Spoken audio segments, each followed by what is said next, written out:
नमस्कार दोस्तों, ocean network में आपका स्वागत है। जब उमेश पाल की 13 शूटर्स ने घेर करके सरेआम हत्या कर दी थी प्रयागराज में, उसके अगले दिन सदन में अखिलेश यादव छाती पीट रहे थे। कानून व्यवस्था का प्रश्न उठा करके योगी आदित्यनाथ और उनकी सरकार को घेरने की चेष्टा कर रहे थे।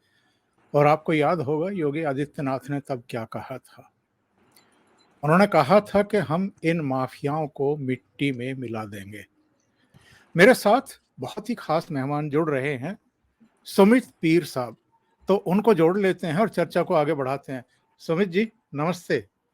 नमस्कार चौधरी साहब, आपको प्रणाम, सभी दर्शकों को प्रणाम और साधुवाद। ये जानना चाहते हैं आपसे कि आतंकवादी का तो कोई मजहब नहीं होता, माफियाओं, सरगनाओं, हत्यारों का मजहब कैसे होता है? देखिए चौधरी साहब, अगर हम इसकी जड़ में जाए और इसका विश्लेषण करें, मेरा पर्सनल मानना ये है, जो मैं कई बार नेशनल टीवी पे और काफ़ी सारे चैनलों पे बोल चुका हूँ, आतंकवादी और ऑर्गेनाइज माफिया के कोई ह्यूमन राइट्स नहीं होने चाहिए। और आतंकवादी, टेररिस्ट और ड्रेडेड क्रिमिनल का कोई ह्यूमन राइट नहीं होना चाहिए। क्रिमिनल का मतलब मेरा प्रिटी क्रिमिनल से मतलब नहीं, जो जेब खतरा है, जो कोई घटना हो जाए छोटा मोटा, जो ऑर्गेनाइज क्राइम है, क्रिमिनल है। और अगर आप देखें, अभी माननीय अमित शाह जी का एक वक्तव्य भी आया था, उन्होंने कहा था कुछ दिन पहले, बोला कि मोदी जी का ये विजन है कि भारत से ऑर्गेनाइज क्राइम को खत्म करना है। और भारत को एक चीज से बड़ा सचेत रहना पड़ेगा साहब। देखिए, जैसे जैसे हमारी इकोनॉमी बढ़ रही है, चीजें बढ़ रही है, चीजें हो रही है, अभी महादेव की कृपा ऐसी है, we are not counted as a mafia country. अगर आप दुनिया में देखें, 10 से 15 ऐसे मुल्क हैं which are counted as mafia countries, जिसमें से जापान का भी नाम आता है। जापान में यकूजा काफी सशक्त हो गया है, जिसमें इटली का भी नाम आता है, तो जिसमें मैक्सिको का नाम आता है, फॉर एग्जाम्पल। 2-3 चीजों का मैं नाम लूँ, वहाँ ऑर्गेनाइज माफिया इतने बढ़ गए हैं कि उसको माफिया कंट्री का दर्जा मिला। और माफिया कंट्री का मतलब है आपकी इकोनॉमिक डेवलपमेंट रुक गई, आपके यहाँ प्रशासन और जो शासन है उसका तंत्र बिगड़ चुका है, आपके यहाँ चीजें एक समय से आगे, एक सीमा से आगे और एक समय के आगे नहीं चल सकती। इसका मतलब है आपकी इकोनॉमी और आपके फ्यूचर पे ग्रहण लगना। अब यहाँ पे क्या हो रहा था, धीरे धीरे यूपी में ये चीज क्रियान्वित हो रही थी।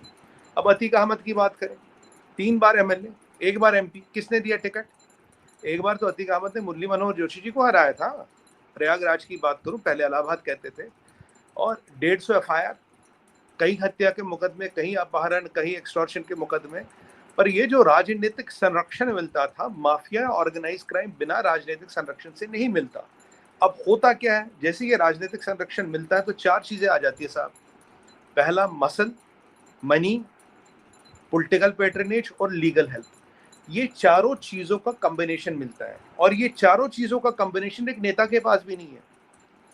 नेता के पास मसल पावर नहीं है, नेता के पास ये मतलब ये हो सकता मनी हो, पॉलिटिकल पैट्रनेज हो, पर उसके पास मसल पावर नहीं आता, उसके पास लीगल पावर नहीं आता। तो ये हमारे शासन को, हमारे सिस्टम को तोड़ मरोड़ के अपना फायदा बनाते हैं। एक दिन इतने बड़े हो जाते हैं कि नेताओं को भी इनके सामने झुकना पड़ता है। आपने देखा होगा, अतीक अहमद की फोटो आई थी माननीय मुलायम सिंह यादव जी के साथ, अखिलेश यादव जी के साथ आई थी। उनके संबंध बीएसपी में भी थे, ये आपने सब देखा होगा। ये कोई हम एलिगेशन नहीं लगा रहे, जग जाहिर सी बात है। अब ये जो चारों चीजें आपके पास आ जाती, तो आपको लगता है यार, हम ही खुदा, हम ही सरकार, हम ही भगवान, हम जो मर्जी करें। अब जो उस दिन 13 शूटर बेच के हत्याकांड कराया गया, ये तो एक हॉलीवुड बॉलीवुड स्टाइल का हत्याकांड था। मुझे बताइए, घात लगा के हमला करना है, एम्बुश करना है, ये तो आतंकवादियों का काम है। ऐसी घटनाएं शायद आपने आतंकवादियों को भी नहीं करते हुए देखी होगी। शायद 13 आतंकवादियों ने मिलकर किसी पर हमला किया हो, ये आपने देखा नहीं होगा। इसमें उमेश पाल जी, उनकी आत्मा को प्रभु शांति दे, उमेश पाल जी की हत्या होती है, और साथ में जो हमारे 2 भाई हैं यूपी पुलिस के गनर, उनकी हत्या होती है। खुले आम होती है, दिन दहाड़े होती है। भाई, तुमने मेरे पिताजी के खिलाफ गवाही देने की हिम्मत कैसे की? सर, अगर ऐसे कानून व्यवस्था चली, कल तो किसी के खिलाफ गवाही नहीं देगा, गवाही नहीं देगा तो पुलिस तंत्र बिगड़ जाएगा, गवाही नहीं देगा तो जो हमारी न्यायपालिका है वो बिगड़ जाएगी। न्याय का जो ताना बाना है पूरा हिल जाएगा। अगर न्याय और पुलिस तंत्र हिल गया, फिर तो तानाशाही हो जाएगी, जंगल राज हो जाएगा देश में। अब यहाँ मैं प्रशंसा करूंगा माननीय योगी आदित्यनाथ जी की। देखिए, योगी जी आप जानते हैं, is a man of action, करके दिखाते हैं, आगे पीछे कुछ नहीं उनका। और अभी तो उन्होंने पहली बार चौधरी साहब गोरखनाथ मठ में माँ काली की प्रतिमा की प्राण प्रतिष्ठा की थी योगी जी ने, काल प्रण लिया है योगी जी ने, क्योंकि ट्रेडिशनली गोरखनाथ मठ में महाकाली की प्रतिमा की प्राण प्रतिष्ठा या स्थापना नहीं हुई थी, योगी जी ने की। और आप जानते हैं काली माता का आह्वान कब किया जाता, माँ काली का आह्वान तब किया जाता जब बहुत बड़ा युद्ध या बहुत बड़े आप आतताइयों से भिड़ने जा रहे हैं। और अगर हम योगी जी पे स्वयं महाकाली का आशीर्वाद है, महादेव का आशीर्वाद है, महाकाल का आशीर्वाद है, उन्हें कौन रोक सकता है। और ये जो उन्होंने बोला कि हम माफियाओं को मिट्टी में मिला देंगे, देखिए रेप, एक्सटॉर्शन, लैंड ग्रैबिंग, ये सब तो था ही था। अतीक की चीज में एक सनसनीखेज खुलासा ये हुआ चौधरी साहब, वो तो खुद कह रहा मेरे लश्कर तोयबा और आईएसआई से संबंध है। लश्कर तैयबा और आईएसआई मतलब पाकिस्तान, हथियारों की कोई कमी नहीं है, पैसे की कोई कमी, ड्रग की कोई कमी नहीं है। तो मुझे बताइए अतीक अहमद तो माफिया से ऊपर हो गया ना, ये तो आतंकवाद हो गया भाई। आतंकवादी कोई एमएलए एमपी तो बनता नहीं, आतंकवादी कोई कॉर्पोरेटर तो बनता नहीं, आतंकवादी को किसी पुलिस की प्रोटेक्शन तो देती नहीं। मेरे हिसाब से, मेरे पर्सनल आकलन से, ये इंडिया में सबसे बड़ी समस्या, मैं इसको आतंकवाद से भी बड़ी समस्या मानता हूँ। क्योंकि आतंकवादी के हाथ में बंदूक है, जिस दिन सिक्योरिटी फोर्सों के सामने आ जाता उस दिन उसका हिसाब किताब हो जाता। यहाँ विडंबना ये देखिए, यहाँ पुलिस वाले प्रोटेक्ट कर रहे थे अतीक को, या पुलिस की प्रोटेक्शन मिली हुई अतीक को। तो ये जो चीज है चौधरी साहब, ये बहुत खतरनाक है कंट्री के लिए। और इससे पहले कि ये एक माफिया कंट्री कहलाई जाए, माफिया राज कहलाया जाए, चीजें हाथ से बाहर निकल जाए, माननीय अमित शाह जी, माननीय योगी आदित्यनाथ जी ने इसका बेड़ा उठाया, मोदी जी का विजन है। और अब ये मुझे लगता है कि, और देखिए आप अमित शाह जी के बारे में एक विशेषता तो है, बातें कम करते काम ज्यादा करते हैं। अगर अमित भाई ने कुछ ऐसा कह दिया तो ये मान लिया इसका अब जो सिस्टम है वो तय है। अगर आपको ऑर्गेनाइज क्राइम से लड़ना, सबसे पहले इनकी फंडिंग और इनका नेटवर्क तोड़ना है। जो योगी जी की एक्शन हुई ऑर्गेनाइज क्राइम को, ना इनके मकान तोड़े गए। कल आपने देखा शूटर गुलाम की माता जी तो खुद कहती जो हुआ अच्छा हुआ, हम इसकी लाश भी नहीं लेंगे, ये उसकी खुद माता जी कहती है।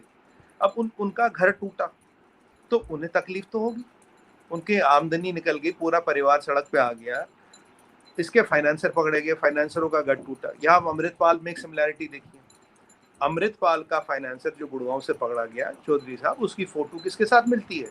साध बाजवा के साथ। साध बाजवा कौन है? जनरल बाजवा का बेटा।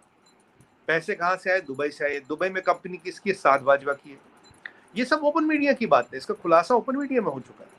तो कहीं ना कहीं विदेशी शक्तियों का हाथ, विदेशी शक्तियों को हमें डिस्टेबलाइज करने का हाथ, और एक कोशिश की जा रही थी भारत में चौधरी साहब, माफिया, आतंकवादी और कुछ पॉलिटिशियनों का एक कॉकटेल बनाया जाए। और क्योंकि अगर आप इन सबको कंबाइन करें, एक बहुत पावरफुल शक्ति बनती है, एक बहुत पावरफुल ताकत बनती है, और उसको हराना या उसको गिराना थोड़ा असंभव हो जाता, थोड़ा मुश्किल हो जाता है। अभी पीछे 72 जगहों पे रेड हुई थी, जिन 72 जगहों पे रेड हुई थी, अब एनआईए का ऑफिस हर जगह खुल रहा है, हर डिस्ट्रिक्ट में खुल रहा है। अभी मेरे ये भी सुनने में आया, और मेरे ये काफी टाइम से डिमांड है, एनआईए सीबी और ईडी को अरेस्ट करने की पावर दे। अभी आपने देखा 27,000 किलो अमोनियम नाइट्रेट, 81,000 डेटोनेटर पकड़े गए वेस्ट बंगाल में। और अगर आप उसका आरडीएक्स से कंपैरिजन करें, जितना पुलवामा में आरडीएक्स यूज किया गया उससे 100 गुना इसकी मारक शक्ति है। तो इतना अमोनियम नाइट्रेट आया कहाँ से? इतने डेटोनेटर आए कहाँ से? ये दिए किसने? अब जब मैंने इसका आंकलन किया चौधरी साहब, ये डेटोनेटर और ये जो इतना बड़ा अमोनियम नाइट्रेट इंडिया से तो नहीं आ सकता, ये आया है चाइना से। ये चाइना से इंडिया में स्मगल किया गया। तो आ गया ना विदेशी शक्तियों का हाथ। यहाँ लश्कर तोयबा की बात करें, जैश ए मोहम्मद और आईएसआई की बात करें, यहाँ चाइना से अमोनियम नाइट्रेट आ रहा है। खुद सोचिए चौधरी साहब, 81,000 डेटोनेटर क्या तबाही मचाते हैं कंट्री में, क्या तबाही मचाते हैं। और जब तक हम अब इन ऑर्गेनाइज माफिया को और ये जो क्रिमिनल्स हैं, ये जो ड्रेडेड क्रिमिनल्स हैं, इनको आतंकवादी की श्रेणी में नहीं डालते, तो अतीक को माफिया या ये कोई क्रिमिनल नहीं कहना चाहिए, अतीक तो आतंकवादी की श्रेणी में आता है। इन लोगों को आतंकवादी की श्रेणी में नहीं डाला जाए, और जो आतंकवादियों के साथ सलूक इस देश में होता है वैसे इनको टैकल न किया जाए, बात नहीं बनेगी। मैं तो बधाई दूंगा एनआईए को कि भाई उन्होंने इतनी बड़ी अमोनियम नाइट्रेट की खेप पकड़ी है। ईश्वर न करे सर, तबाही बच सकती थी इतने सारे अमोनियम नाइट्रेट से। 81,000 डेटोनेटर, तो आपका मतलब था हजारों छोटे मोटे बॉम्ब बनाने की। तो ये सारी चीजें जो देखी जाए, और इसमें मजहब तो की तो बात ही नहीं।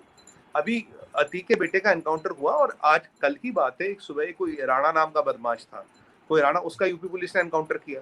अब यूपी पुलिस ने 183 एनकाउंटर किए हैं जो एडीजी साहब ने बताए, और उसमें हिंदू भी है, मुसलमान भी है, हर चीज है। भाई मजहब और आतंकवादी का रिलीजन तो नहीं होता। या तो ये कि भाई कि आप बोलो कि भाई हम या तो सीधी सीधी बात की जाए कि भाई मैं मुसलमान हूँ, मुझ पे कोई रूल नहीं लगता, मुझ पे कोई सिस्टम नहीं लगता, ऐसे ये संभव नहीं है। अब मैं ये नहीं कहता हर मुसलमान आतंकवादी, पर ये भी सच है 99% आतंकवादी तो मुसलमान है, पर इसका मतलब नहीं हर मुसलमान आतंकवादी। तो इसको रिलीजन के नजरिए से नहीं देखना चाहिए, इसको लॉ एंड ऑर्डर के नजरिए से देखना चाहिए। अगर हमारी कंट्री में इंटरनल सिक्योरिटी की डोर हमारे हाथ से निकल गई तो समझिए आपको और हमारा फ्यूचर उस दिन सीमित हो जाता है, डेवलपमेंट वर्जित हो जाती है, चेंज वर्जित हो जाती है।